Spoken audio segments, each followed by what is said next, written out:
Good morning दोस्तों, आदर्श mathematics channel पर मैं विक्रम कुमार आपका स्वागत करता हूं। अभी हम लोग देखेंगे मॉडुलो से रिलेटिव कुछ डिफिनीशन। जैसे फर्स्ट में देखते हैं फ्री मॉडुलो। फ्री मॉडुलो क्या होता है? कह रहा है an R modulo M is called a free modulo.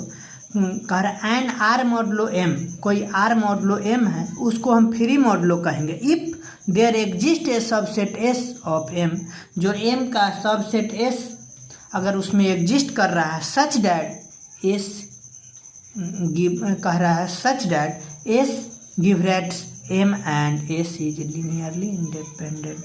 अगर एस एम में बिलोंग्स कर रहा है and S linearly independent set हो तब इसको हम क्या कहेंगे?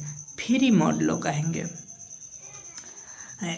इसका एग्जाम्पल देखिए, if M equal to zero, यदि एम जीरो है then it has free modulo, तब हम इसको क्या कहेंगे कि it is free modulo because the empty set is its basis. किसके आधार पर हम कहेंगे कि यह इम्प्टी सेट के बेसिस पर है?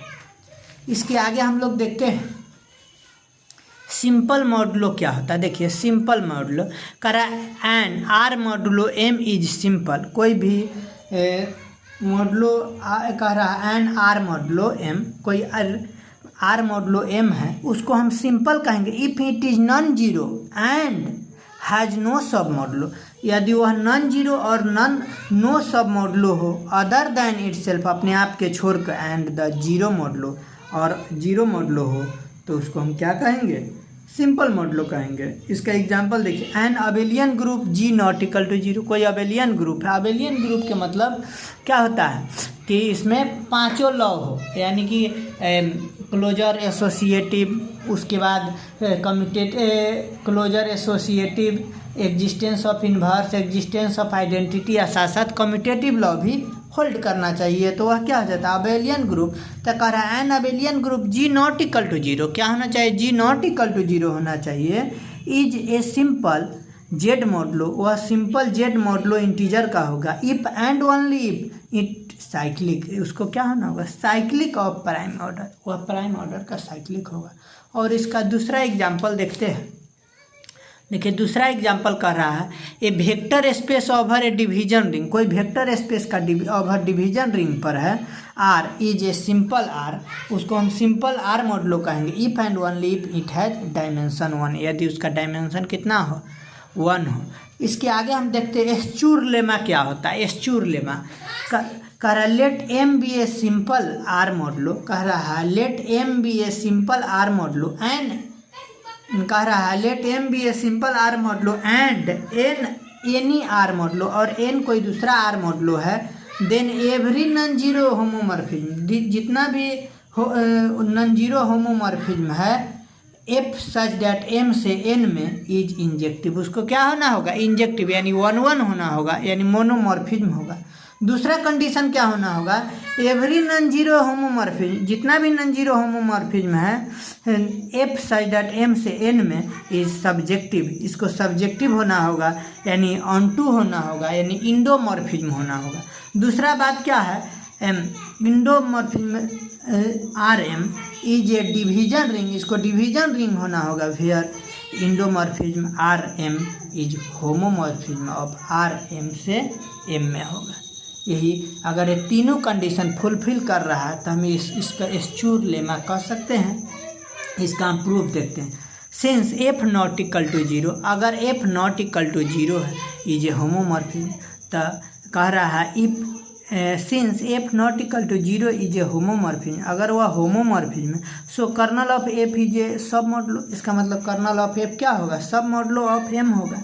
एज एम इज सिंपल, तो एज एम को क्या होना होगा? सिंपल होना होगा। Therefore either kernel of F equal to zero, यदि कर्नल ऑफ एफ क्या होगा? जीरो होगा, इसका मतलब kernel of F equal to M, but F not equal to zero, but F not equal to zero so kernel of F equal to M, then kernel of F equal to zero, hence F is injective. यही ना first में कह रहा था कि F such that M से N into N is injective, यानी one one monomorphism हो गया। दूसरा बात कह रहा है कि every non zero homomorphism F such that M to N is subjective, इसको सब्जेक्टिव होना होगा ऑन टू इंडोमॉर्फिज्म, और इसको इंडोमॉर्फिज्म भी कहते हैं।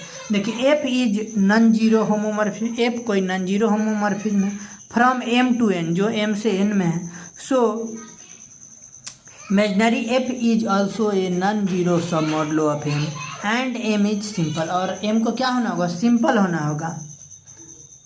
Therefore imaginary F equal to M, hence M is surjective, ये इसको क्या होना होगा, सर्जेक्टिव होना होगा। इसके बाद तीसरा नंबर कह रहा था कि endomorphism R M is division ring where endomorphism R M is homomorphism of M M, इसको इंडोमॉर्फिज्म होना होगा। देखिए और जो क्या है डिवीजन रिंग का है। देखिए let F be a non zero R modulo, कोई एफ कोई नॉन जीरो आर मॉडलो है, R modulo homomorphism from M to N, जो एम से एन में है। Since M is a simple, तो एम को क्या कहेंगे, simple. Then by equation first and equation two, जो पीछे था, यानी इसको property 1 and property 2, F is an automorphism, तब यह क्या हो जाएगा, ऑटोमॉर्फिज्म हो जाएगा, क्योंकि 1 1 भी हो गया और ऑटोमॉर्फिज्म हो गया, इसका मतलब ऑटोमॉर्फिज्म कहेंगे। Hence F is a unit in the ring, ये इसका मतलब एफ को क्या कहेंगे, यूनिट इन द रिंग कहेंगे। इसका मतलब endomorphism R M, consequently endomorphism R M is a division ring, तो इसको हम क्या कहेंगे, डिवीजन रिंग कहेंगे। तीनों इसका प्रॉपर्टी का भी प्रूफ हो गया। अगर यह वीडियो अच्छा लगे तो लाइक सब्सक्राइब और दोस्तों के साथ शेयर कर दीजिएगा। जय हिंद।